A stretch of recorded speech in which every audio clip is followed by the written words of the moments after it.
وجدنا رسول الله ډېر ترغیب دي طرف له ورکړي دي. ابي سلمہ فرمایي دا عائشه بن نقل کوي دا رسول الله فرمایلی دي لو كان الحياء رجلا كشرط ذا حياء یو سړی ویل کان رجلا صالحا یو نیک عمل انسان به ولو كان الفحش كبحيي چرته یو سړی ویل کان رجلا دا ډېر بد سړی به حیا کچرته انسان وي په دې ټول انسانانو کې چې کوم نیک انسان خلک بګوت کوي دغه به حیا وي او کچرته بحيي انسان وي نو ټول انسانانو کې بد عمل انسان بد اخلاق انسان هغه به دا وي خلکو به دا بګوت کول شي لکه دا دي. یو روایت کې راځي په روایت صباح ابن محمد هغه د مره هغه د عبد الله نه نقل کوي ترمذی کې دا روایت دی. یو ورځ رسول الله ملګرو له ویلي چې د الله نه حق حیا وکړي ملګرو له مکه حیا ده د الله نبی صلی الله علیه وسلم ذکر کړو وکړه چې انسان د خپل سر حفاظت وکړي او حق اندامونه چې په دې سر کې دي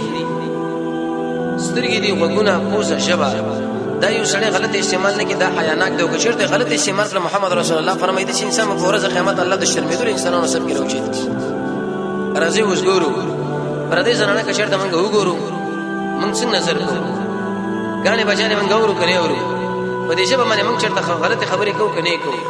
عبد الله ابن مسعود ویلي وی په ټول شیونو کې چې زیات زندان نظرون لري هغه د انسان جبره رسول الله فرمایي اکثر خلک په دې شپه باندې لوکړي شي دي حتی ترجیح پوری. امام زاهبی رحمت الله علیه دا خبره ذکر کړې وي د بعض علماو نه چاته پوښتنه کوي چې په انسان کې به تقریبا څومره مرزونه وي اتذرا لیکن د وزر نه حسونه نه مرزونه علاج په یو خبره کې چې انسان د ژبه صحیح استعمال کړي دا ډېر خطرناکه مسله ده. او کله چې انسان د خېټه حفاظت وکړي او د خېټه چې به کوم شي مشتمله ده معنا حرام نه خوري مرګ یا د یو قیامت یا د چې انسان حیاناک دی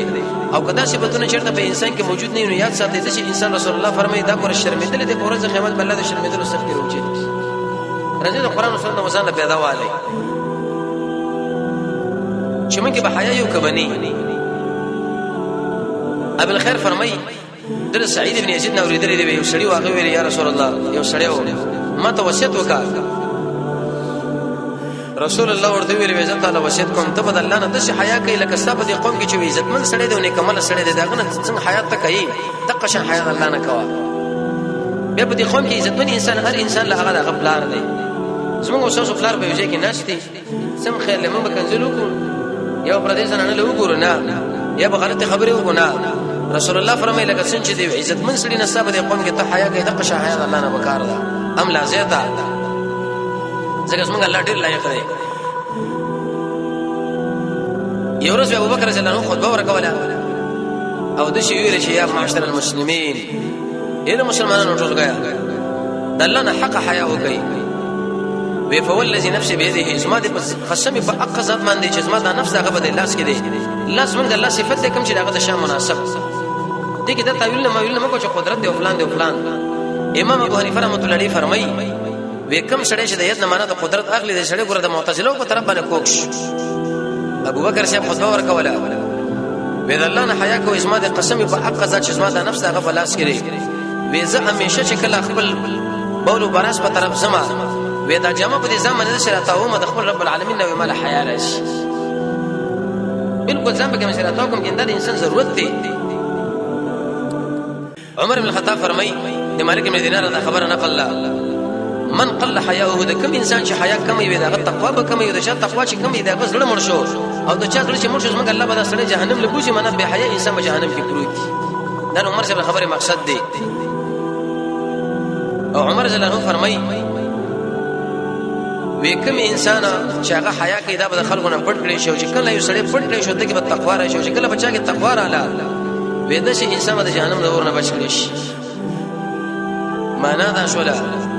چې تاسو د الله نه حیا کوئ نو بیا به د خلکو سره ډیر نه سوراړ تاسو وینا کوشش ودا کوئ چې رب العالمین څنګه راځي کو بکم کیفیت باندې موږ خوشاله یو بل د عمر ابن درجه نه دا خبره نقل ده عبد العزيز بن رفيع نه هغه د وحب نه نقل کړي دي وی الايمان دا ایمان چې عریان بربند دی یو سړی چې بربند ځامنه جماعت ولباسه التقوى د دې جامه چې د تقوا ده وزینته د دې ډول چې د الحیا او حیا ده وماله د دې ایمان ده مال چې د العفه هغه پاک ده منی ده کله چې موږ اوسو جامې نه د شان سره وخت تیرولې شو د قشن ایمان بربند دی جامع چې هغه تقوا ده الله نه یره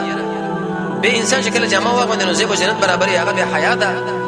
او به د انسان د مال ضرورت پیدا کیږي هغه به عفت ته پاک دامنی ده